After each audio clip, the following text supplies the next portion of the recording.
प्रभु यीशु के सामर्थ्य नाम में आप सबको जय मसीह की। परमेश्वर की उपस्थिति में आप सबका स्वागत है। आइए इस समय हम परमेश्वर के वचन कर अपने मन को लगाएं, प्रभु का धन्यवाद करें कि एक और सुबह उसने हमें दिया है, हमारे जीवन को अपने आनंद से अपनी भरपूरी से में परिपूर्ण किया। प्रभु का धन्यवाद हो। मेरे साथ यूहन्ना के सुसमाचार निकालिएगा। यूहन्ना के सुसमाचार अध्याय 8 और उसका वचन 46 यहाँ निकाले मेरे साथ। यहाँ लिखा है, तुम में से कौन मुझे पापी ठहराता है? यदि मैं सच बोलता हूँ तो तुम मेरा विश्वास क्यों नहीं करते? Hallelujah, praise the Lord. परमेश्वर के लोगों, ये वचन ऐसा लगता है कि प्रभु यीशु मसीह यहूदियों से, धर्मगुरुओं से बात कर रहे हैं और वो बता रहे हैं कि जब मैं सच बोलता हूँ तो तुम मेरा विश्वास क्यों नहीं करते, और मैं झूठ बोलता हूँ तो कौन मुझे झूठा ठहराएगा या पापी ठहराएगा? प्रमाणित करो। ये ओपन चैलेंज है परमेश्वर का, प्रभु का ओपन चैलेंज है। कितनी बार हम भी यीशु को झूठा साबित करते हैं। झूठा कैसे? आप कहेंगे कैसे? मैं तो विश्वासी हूं, मैं कैसे झूठा साबित कर रहा हूं? परमेश्वर के लोगों, कई बार प्रभु कहता है कि मैं तेरा चंगा करने वाला परमेश्वर हूं, और बहुत बार हम प्रभु की चंगाई को ना लेकर हम कहीं और आंखें लगाते हैं। तो क्या हम परमेश्वर के वचन को झूठा नहीं मान रहे हैं?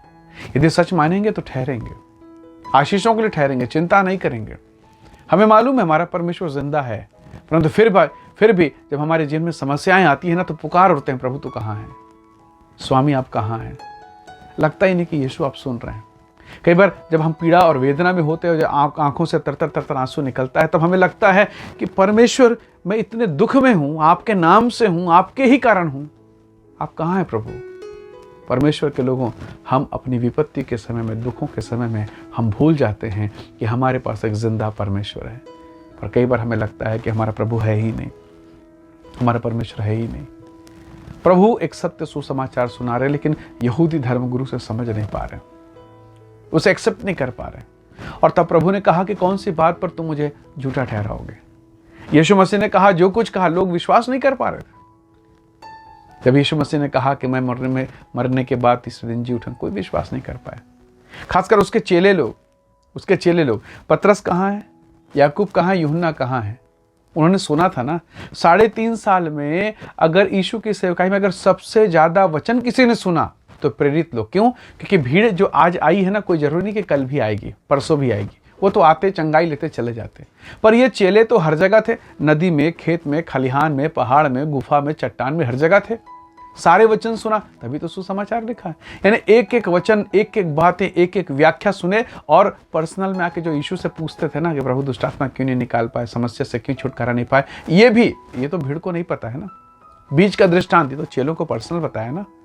तो ये चेलों को सब पता है, और प्रभु ने उनको पर्सनली बताया, मैं अन्य जातियों के हाथ में पकड़वाया जाऊंगा, अधर्मियों के हाथ में पकड़वाया जाऊंगा, लोग मुझे पकड़ेंगे, मार डालेंगे, मैं तीसरे दिन जी उठूंगा, सब कुछ बताया। पर इतना सुनने के बावजूद कहाँ है पतरस, कहाँ है याकूब, कहाँ है यूहन्ना, कहाँ है अंद्रियास, कहाँ है 12 प्रेरित? कहाँ गए ये लोग? ये तो बोल रहे थे ना हम विश्वासी हैं, यही तो बोल रहे थे ना हम प्रेरित हैं, यही तो बोल रहे थे प्रभु लूका 10:17 में कि दुष्टात्मा हमारे हाथ में है प्रभु जी, ओह धन्यवाद, थैंक यू। कहाँ है ये लोग? तो वचन को सुनना और सुनकर विश्वास करना, और विश्वास किया उस पर टिके रहना, ये एक अलग विषय है।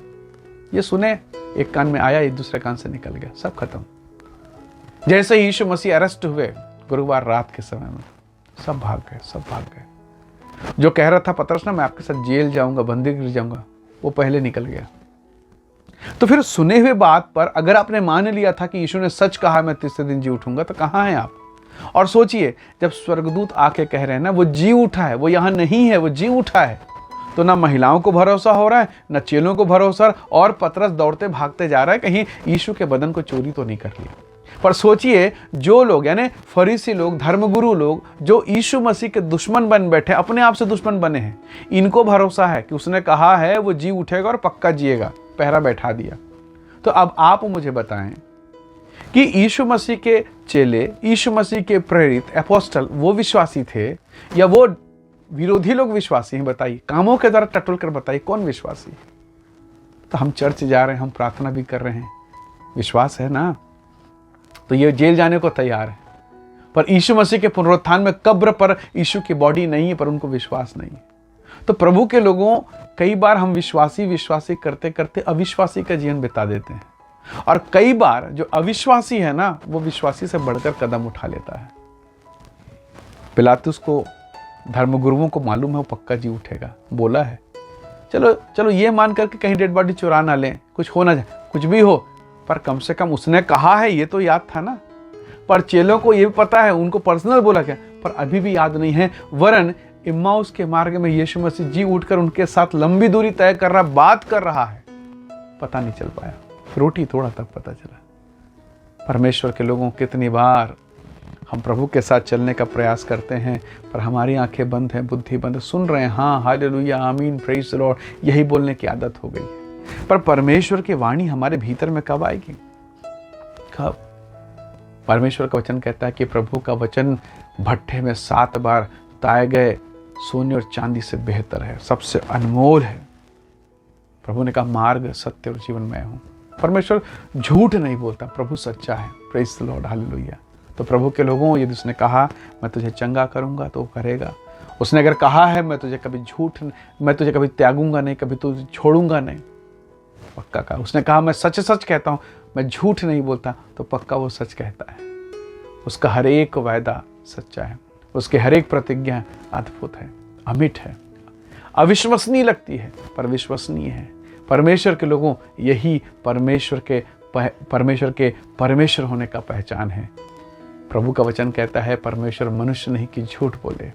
इसलिए परमेश्वर के लोगों, अगर हम परमेश्वर के वचन में चलते हैं तो परमेश्वर के वचन को यकीन जानिए और उस पर भरोसा कीजिए, और जो प्रतिज्ञा परमेश्वर ने दिया है उसे पाने के लिए हमेशा तैयार रहिए। आपका परमेश्वर, मेरा परमेश्वर हम सबको उठाएगा, अपनी महिमा से भरेगा। इसलिए बाइबल कहती है, परमेश्वर का वचन कहता है, प्रभु ने उनसे कहा यदि मैं झूठ बोलता हूँ तो पापी ठहराओ, घोषित करो, और यदि मैं सच बोलता हूँ, धार्मिकता की बात करता हूँ, तो फिर विश्वास क्यों नहीं करते हो?